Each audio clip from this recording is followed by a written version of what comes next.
Hello, we're just doing a quick review on a mains Eco Elite Combi ERP condensating boiler. Okay, so this is in the Baxi family. Okay, so they do look quite similar. They use some similar parts. Not all parts are the same.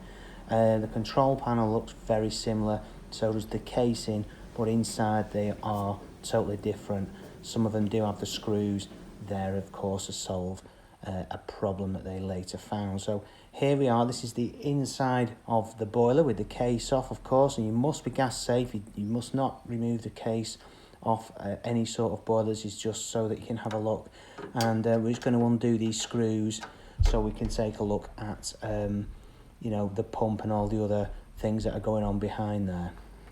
So the main family is the budget range in the Baxi group, so I believe. So for instance, the Baxi Platinum with the 10-year guarantee is a lot more expensive than the mains, which is more of a contractor boiler, so I believe. Now, the one thing I do like about these boilers is everything is accessible and easy to change. So for instance, this gas valve here is easy to change, so is that diverter head and the diverter valve, and of course there's a water sensor there, and of course a secondary heat exchanger. You can actually get your hand in there and pull that out, which is good. I'm glad they've thought about that. The trap looks accessible, and so does the pump and the pump housing and all the bits around the pump, the automatic air vents, and there's a few sensors and things, and there's a PRV which is easily to get to as well, right at the front. So we have our expansion vessel here on the right hand side, which looks easy to change. So that's good. Just undo that nut there and a couple of screws or whatever. That's easy to do. And obviously the fan, that where you can see that there, yeah, that's easy to pull out, and obviously to get to the burner and everything else. So yeah, it looks easy to get to, but it is a lot different than the Baxi. This boiler comes with a 2-year guarantee or warranty. Isn't very much, but like I said before, it is the budget range. Solid pieces of aluminium allow you like to see that, to be fair. So this one is around 3 years old, not reporting any problems or issues. Well, apart from one which you'll see in a minute. Whether that's the boiler's fault or whether that's the installer's fault, I'm not really sure at this point.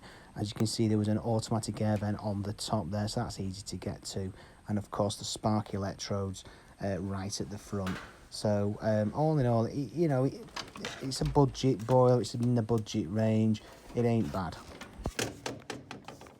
So I'm just running the boiler now, just to see if we can see what this problem is. Of course, I will be doing a flue gas analyzer on this boiler to check the emissions, to make sure everything is okay. I do like a viewing window as well, but that's just me personally.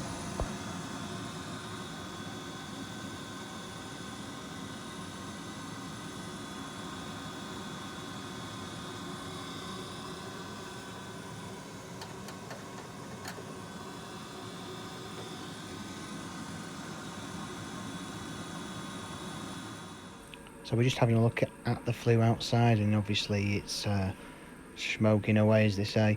So a bit strange, this condensate doesn't quite make it to the drain. I believe what's happened is it's frozen up, and the customer's been getting his kettle on it and messing around with it. So that's the story with that.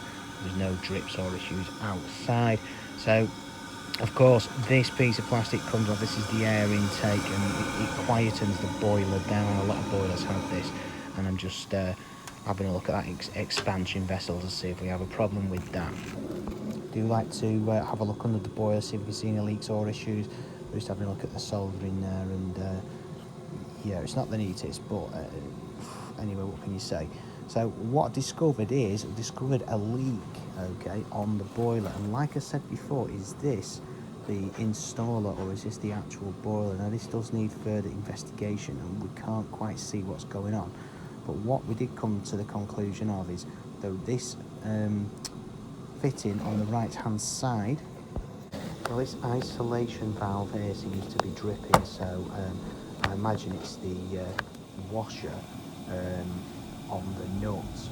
So again, we're not going to start this now, it's too late in the day. I need to have a chat with the customer how much this is going to cost. So I was also filming it from a different angle. I'm sorry about the camera shape, but I need to check that we haven't got a leak above there. Anyway, my verdict on the boiler was I'll give it a 7 out of 10. You know, for the price of it, it's one of the better ones out there. That's all I'm going to say. So hopefully this has been helpful, and please give us a like if you enjoyed the video. Hopefully you've learned something about this mains boiler.